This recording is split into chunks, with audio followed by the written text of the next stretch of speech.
A few years ago, best-selling author Melanie Robbins wrote the 5-second rule: transform your life, work, confidence with everyday courage. She last year released another book called The Let Them Theory. And like most authors, she was inspired to write the book by an experience that she had, an aha experience. You see, Melanie is a control freak. Anybody here like that?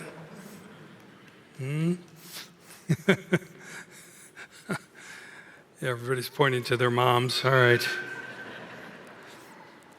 So on the night of Robin's youngest son, Oakley, was going to prom, and she was all hyper, and she was coping with the reality that he would soon be leaving the home to go to school and out of her life.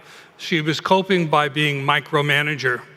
And so she told him that he had to get his date a corsage, and then she went to what kind of corsage you're supposed to do. She was worried about the weather and what kind of clothes you should be packing and wearing. And then she was really upset because did you make a reservation for dinner, blah, blah, blah. And her older daughter said, Mom, stop. If Oakley and his friends want to go to Taco Bell for dinner for their prom, let them. And this was an eye-opener for her. She realized that her whole universe had kind of changed. Robbins writes, quote, if they get hungry, let them. If they get soaked, let them. Just let them. The let them theory encourages helicopter parents. You know what that is? Yeah? Again, come on. How many of you? You're in church. Check in. Not just helicopter parents, but anyone who's afraid of losing control, to allow others to be themselves without attempting to change or control their behavior. By adopting this mindset, one can reduce stress and focus on one's own reactions and decisions, leading to a greater peace of mind and emotional well-being. This idea resonates with us because we waste so much time and energy in trying to get people to do what we want them to do. We waste so much time and energy trying to get the people that we love to change who they are.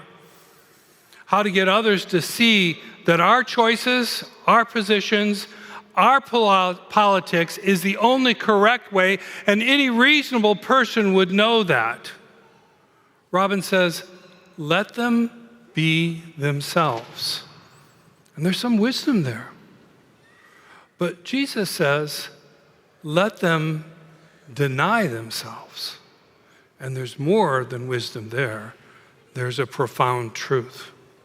At first blush, you might think these two positions, ideas are oppositional, but in truth they're very similar. If you think about it, what Jesus says just takes Robin's theory a step further. When Robbins asks us to let them make their own way, let them make their own choices, she's asking us to surrender and release control. Throw up our hands and stop trying to change others. And this cannot happen without a death, without some kind of sense of self-denial. To let them, be they spouses or children or co-workers or parents, do what they're going to do, and to let go requires a kind of death inside. I know this firsthand. My parents are in their 90s, and objectively, they should be in some kind of assisted living. They would be healthier if they were in assisted living. Emotionally, they would be on your watch, and Mom and Dad, you know that's how I feel. And I've taken them to a beautiful facility, and I've done tours with them, and my best efforts have failed. And my siblings are saying, you got to do something. They're calling me all the time. They can't take care of themselves. They're not who they used to be. And my response is, it's their life. just let them make their own choices. Sooner or later, life is going to take that situation out of their control, just like life takes our situation out of our control. But meanwhile, let them. Think about it. Your adult child wants to drop out of college and become an inventor, a movie star, a professional athlete, even though they've never played sports. Your husband says to you he wants to quit his job and open up an exotic worm farm. How do you tell your naive child or your enthusiastically unrealistic husband, yeah, that's not going to work? Are you going to be responsible for smashing their dreams? You're trying to use reason, but you see, you're not making any progress. And then your only choice is to let go. And in letting go, there is a crucifixion, a cross, a type of death. It kills you. It kills you to keep your mouth shut. It kills you not to tell them what they need to do, but you do. You step back, you take a deep breath, and you say to your child, your spouse, etc., okay, give it your best shot.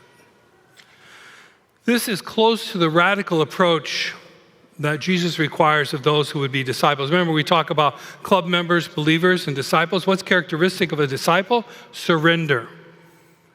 To give yourself completely to God. This is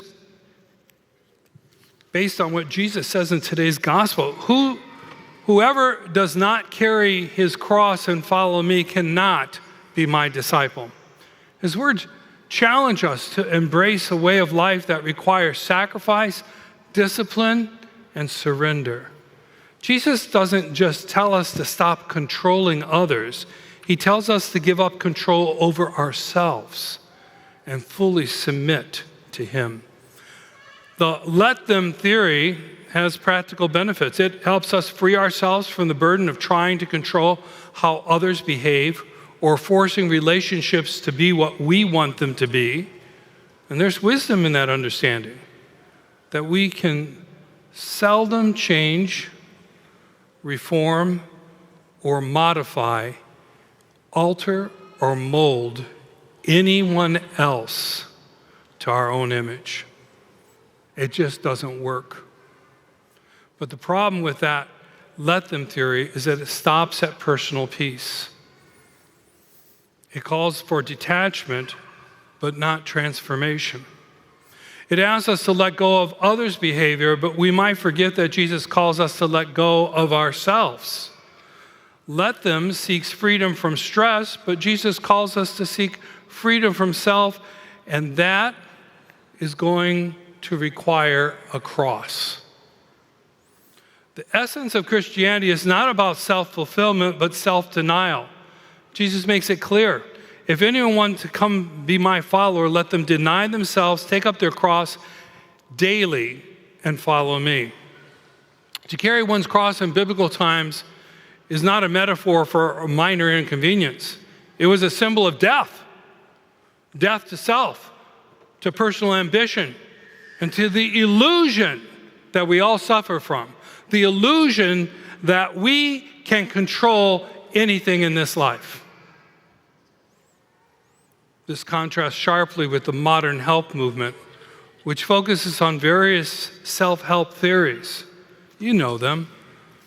Self-actualization, self-realization, self-esteem, self-awareness, self-sufficiency, self-love, self-empowerment. Live in my truth.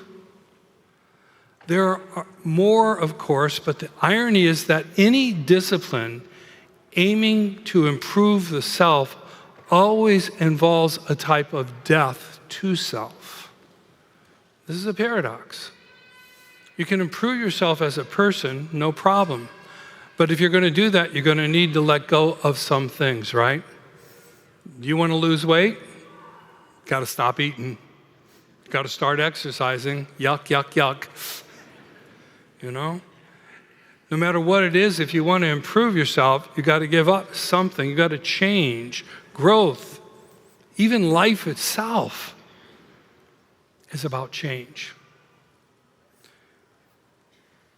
Jesus put it this way: for those who want to save their life will lose it, and those who lose their life for my sake will save it. There's no one who can make significant progress with self-theories without engaging in another set of selves that we don't like to talk about too often. Self-denial, self-discipline, self-sacrifice. Whether it's breaking bad habits, adopting healthier routines, or cultivating deeper relationships, improvement often demands the death of old ways, old mindsets, old identities. True transformation requires dying to self rather than elevating self. I think we should adopt the let them theory, but as believers, we can't stop there. I mean, a let them life needs to move on from trying to control outcomes beyond our control to a let God mindset that surrenders our will to God. A let God life rejects the me-centered life. This is a life in which you stop living your truth and stop putting yourself first.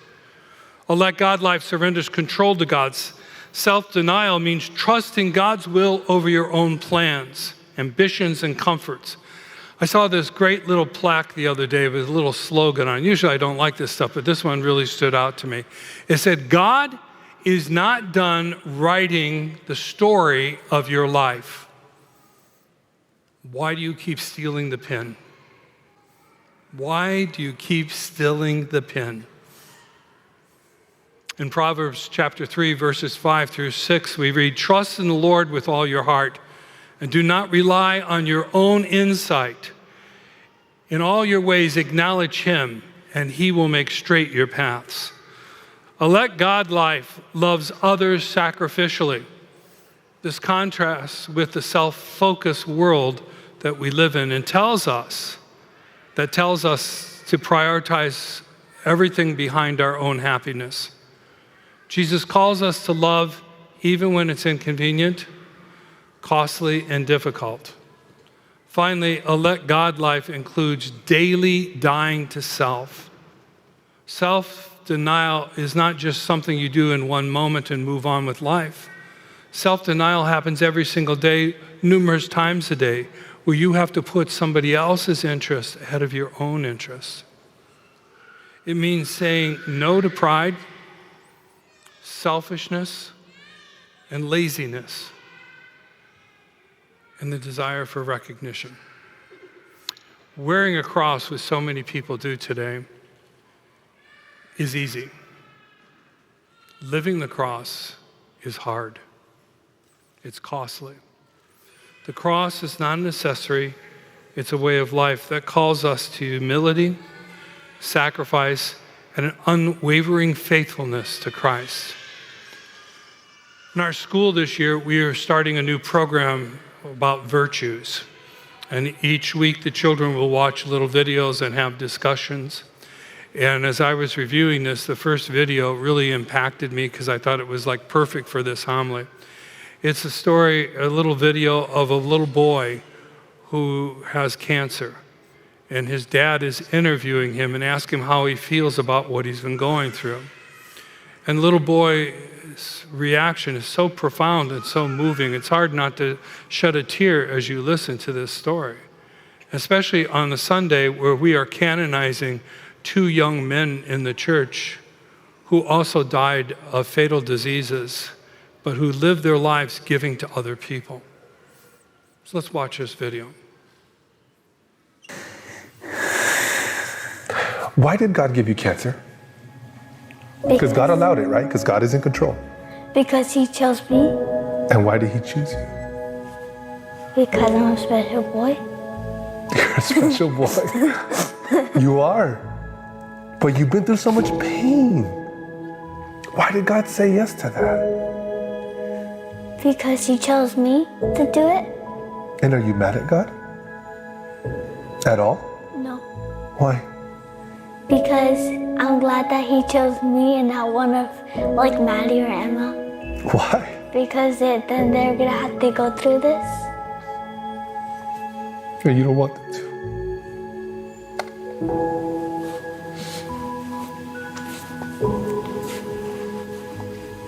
Okay. Why is Daddy crying?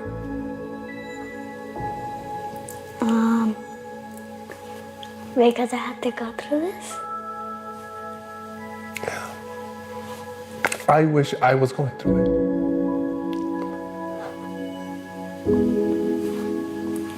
I wish I had cancer so that you wouldn't have to have it. But God said no, huh? You know, it's hurt Daddy and Mommy so much to see you go through everything. I have a question. Why do you still smile? Because even though I have pain and stuff, but God still makes me happy. Yeah? And I don't be sad or mad at God. You know, hon, every single day you smile. That beautiful smile. Even when we're in the hospital, you smile. You always smile. And do you know that your smile has helped a lot of people? Yeah. So here's my challenge for all of us. I would like you 3 times this week to intentionally put aside what you want and do something for someone else without recognition, without benefit to yourself. 3 times this week to give of yourself for someone else instead of yourself. Let the church say.